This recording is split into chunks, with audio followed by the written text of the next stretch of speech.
Hi everyone, Uman Hamza here again, and this is another video part of the Waves 2U video tutorial series, where I show you the ins and outs of Waves 2 content management system.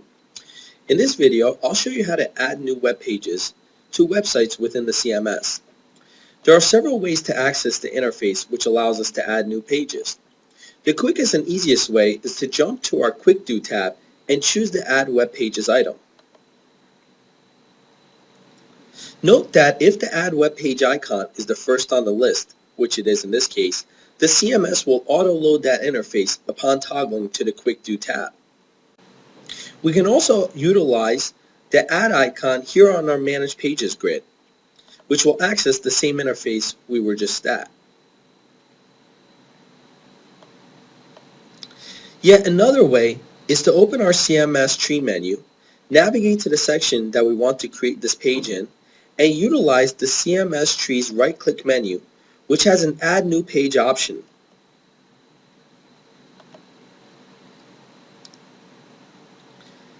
By doing this, one of the items in our Add Web Page form, which is the location of the page, which really means where should we add the page relative to the current website, is already pre-selected for us. In any case, we will land on this form that lets us add new pages.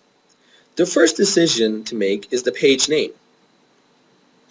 Whatever we type here will propagate throughout the rest of the fields on this form in some shape or form, allowing us to modify if desired. Here I'm going to type a page name for this new page I'm going to create.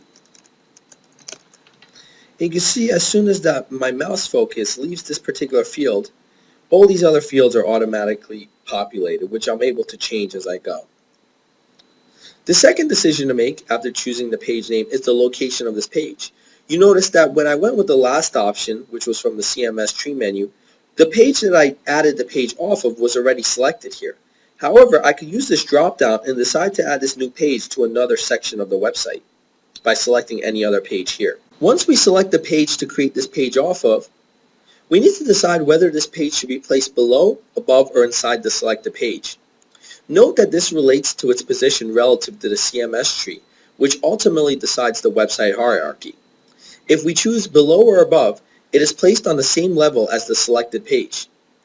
If we choose inside, however, it will create this new page as a subpage of the selected section. Regardless of where you place the page, it is not set in stone. Any page can be dynamically moved by dragging and dropping it from one location on the CMS tree to another. After positioning comes a few additional properties of this page, starting with the menu label, which is the friendly label representation of the page. For example, if this page is called My First Page, the friendly representation could be something more appealing, such as My First Page with a couple spaces. It can even be something completely different than an actual physical page name. For example, we can make the menu label simply Cars. All this is the label shown on the public-facing website to visitors. It can be changed at will at any time. One thing to note about the menu label is that it also allows for special characters. For example, if I needed to place a slash or say a $sign or pound sign as part of my menu label, I could do this here, whereas the actual page name, which is the physical file on the server, cannot have some of these special characters. Next is a series of 4 items which hit home when it comes to search engine optimization. Starting with the most important, the page alias. This can also be referred to as the page URL, since it is what appears in the address bar of the browser. Each page within a given website must have a unique alias. The same alias cannot be used twice. This interface will auto-notify the user if the alias they are trying to input is already taken. It will also suggest an alternative.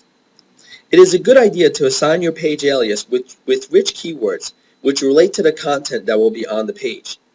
The standard format is to have all words in lowercase while separating keywords with dashes. So in the case of My First Page, we may supply an alias that looks something like this. After alias comes the page title, which is also very important for SEO purposes. It should also contain rich keywords related to the page content.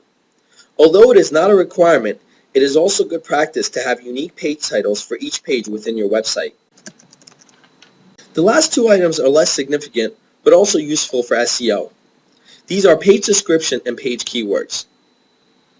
Here we can provide a similar description as what we did for the page title. And we could supply a few keywords here. We could say cars, autos, and etc. Once all items in this form are filled out, we can click the Add button to create our new page, which will automatically open up in the editor view, allowing us to immediately add new content for this new page. The page will also appear within the CMS menu tree in the location that we indicated. So you can see here within our test drive section, we have our new page called Cars. So that concludes the video on the basics of adding new web pages within Waves 2 content management system.